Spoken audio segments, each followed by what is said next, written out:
Udupi MLA Yashpal ಸುವರ್ಣ ನಮ್ಮ ಜೊತೆಗೆ phone ಸಂಪರ್ಕದಲ್ಲಿ. ಯಶ್ಪಾಲ್ ಸುವರ್ಣ ಅವರೇ ನಮಸ್ಕಾರ. ನಮಸ್ತೆ. ಬಹುಶಃ ಈ ಸುಳ್ಳಿನ ಸೌಧ ಕುಸಿದು ಬಿದ್ದಿದೆ, ಏನ್ ಹೇಳ್ತೀರಿ? ಇದು ನಮ್ಮ ಧರ್ಮಕ್ಕೆ ಸಿಕ್ಕ ಒಂದು ಗೆಲುವು. ಅವಿಭಜಿತ ದಕ್ಷಿಣ ಜಿಲ್ಲೆ ಭೂತಾರದ ನಾಗಾರಾಧನೆ ದೈವಾರಾಧನೆಯ ಮಹತ್ವವನ್ನು ಪಡೆದಿರುವಂತ ಈ ಜಿಲ್ಲೆ, ಈ ಮಣ್ಣಿನಲ್ಲಿ ಕೂಡ ಬಹಳ ಒಂದು ವಿಶೇಷತೆ ಇದೆ.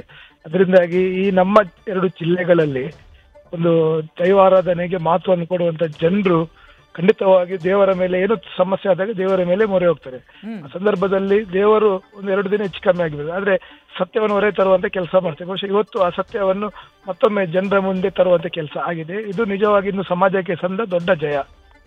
ಯಶ್ಪಾಲ್ ಸುವರ್ಣ ಅವರೇ, ಕೊಟ್ಟಿರುವಂತ ಅಷ್ಟು ದೂರುಗಳು, ಮಾಡಿರುವಂತ ಅಷ್ಟು ದೂರುಗಳಲ್ಲೂ ಕೂಡ ಹುರುಳಿಲ್ಲ ಅನ್ನೋದು ಈಗ ಗೊತ್ತಾಗ್ತಾ ಹೋಗ್ತಾ ಇದೆ.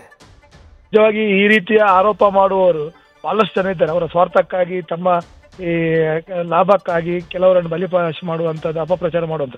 ಇದು ಕೇವಲ ಧರ್ಮಸ್ಥಳದ ವಿಚಾರ ಮಾತ್ರ ಅಲ್ಲ. ಮುಂದಿನ ದಿನಗಳಲ್ಲಿ ಇನ್ನು ಸಮಾಜ ಒಡೆಯುವಂಥ ಕೆಲಸ, ಇನ್ನು ಸಮಾಜದಲ್ಲಿ ವಿಷ ಬೀಜ ಬಿತ್ತುವಂಥ ಕೆಲಸ, ತಮ್ಮ ಲಾಭಕ್ಕಾಗಿ ಇನ್ನು ಸಮಾಜವನ್ನು ಬಳಸುವಂಥ ಕೆಲಸ ಆಗಬಾರ್ದು. ಇದು ಕೊನೆ ಆಗ್ಬೇಕಂತ ನನ್ನ ಅಭಿಪ್ರಾಯ.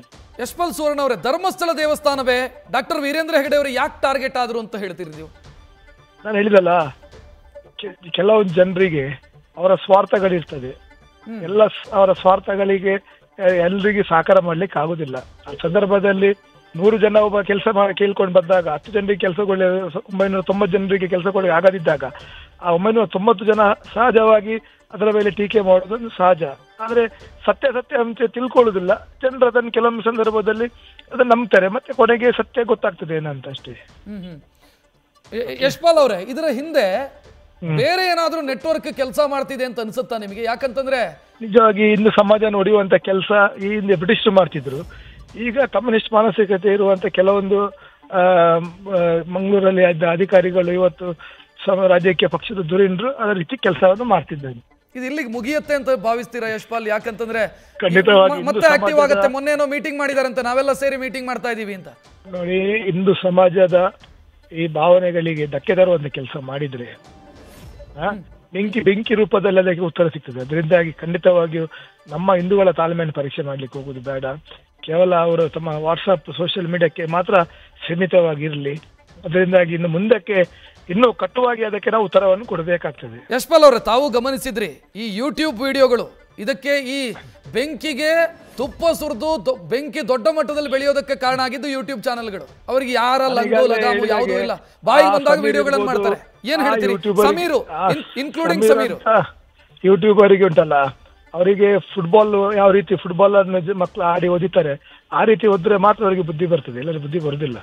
ನಮ್ಮ ಉಡುಪಿ ಜಿಲ್ಲೆಯಲ್ಲಿ ಅಂತ ಆ ರೀತಿ ಅಭಾವ ಇರ್ತಿದ್ರೆ ಖಂಡಿತವಾಗಿ ಆ ರೀತಿಯ ಉತ್ತರವನ್ನು ನಮ್ಮ ಉಡುಪಿ ಜಿಲ್ಲೆ ಜನತೆ ಕೊಡ್ತಿದ್ರು. ಯಶ್ಪಾಲ್ ಅವರೇ, ಈಗ ಇಲ್ಲಿಗೆ ಈ 2 ದೂರುಗಳು 3 ದೂರುಗಳ ಕತೆ ಮುಗದಂಗೆ ಕಾಣಿಸ್ತಾ ಇದೆ. ನಾಳೆ ಇನ್ನೊಂದು 4 ಕ್ಯಾರೆಕ್ಟರ್ಗಳನ್ನು ತೆಗೆದುಕೊಂಡು ಬರ್ತಾರೆ ಅಂತವ್ರಿಗೆ ಏನ್ ಹೇಳ್ತೀರಿ? ಇನ್ನು ಸಮಾಜಕ್ಕೆ ಸಿಕ್ಕಿದ ಜಯ, ಇನ್ನು ಸಮಾಜ ಎಚ್ಚೆತ್ತುಕೊಂಡಿದೆ. ಅದರಿಂದಾಗಿ ಇನ್ನು ಸಮಾಜದಲ್ಲಿ ಈ ರೀತಿಯ ಮಕ್ಕಳಾಟಿಕೆ ಆಟ ಆಡುವನ್ನು ಜನ ನಿಲ್ಲಿಸಿದ್ರೆ ಜನರು ನಿಲ್ಲಿಸ್ತಾರೆ. ನಾವು ದೈವ ಭಕ್ತರು, ಕೃಷ್ಣ ಮುಖ್ಯ ಪ್ರಾಣ, ಅನ್ನಪ್ಪ ಪಂಜುರ್ಲಿ ಮಂಜುನಾಥನ ಅನುಗ್ರಹ ನಮಗೆ ಸದಾ ಇದೆ. ಒಳ್ಳೆ ಕೆಲಸ ಮಾಡುವಾಗ ದೈವ ನಮ್ಮ ಜೊತೆಗೆ ನಿಲ್ತಾರೆ, ನಮ್ಮ ನಂಬಿಕೆ ಹಿಡ್ಕೊಂಡು ಬಂದವರು. ಅದರಿಂದಾಗಿ ದೈವರ ಅನುಗ್ರಹ ಇನ್ನು ಸಮಾಜಕ್ಕಿದೆ, ನಮ್ಮೆಲ್ಲರಿಗಿದೆ. ಅದರಿಂದಾಗಿ ದೈವರ ಒಂದು ಅನುಗ್ರಹ ಅವರ ಸ್ಮರಣೆ ಮಾಡಿ ನಮ್ಮ ಕೆಲಸ ಕಾರ್ಯ ಮಾಡ್ತೀವಿ. ಹಿಂದುತ್ವದ ರಕ್ಷಣೆ, ಇನ್ನು ಧರ್ಮ ಉಳಿಸುವಂತ ಕೆಲಸ, ನಮ್ಮ ಹಿರಿಯರಿಗೆ ಅಗೌರವ ಆದಾಗ ಅದಕ್ಕೆ ಸರಿಯಾದ ಉತ್ತರ ಕೊಡುವಂತ ಕೆಲಸ ನಾವು ಮಾಡ್ತೀವಿ. ಥ್ಯಾಂಕ್ ಯು ಯಶ್ಪಾಲ್ ಅವರೇ, ನ್ಯೂಸ್ ಫಸ್ಟ್ ಜೊತೆಗೆ ಮಾತನಾಡಿದ್ದಕ್ಕೆ.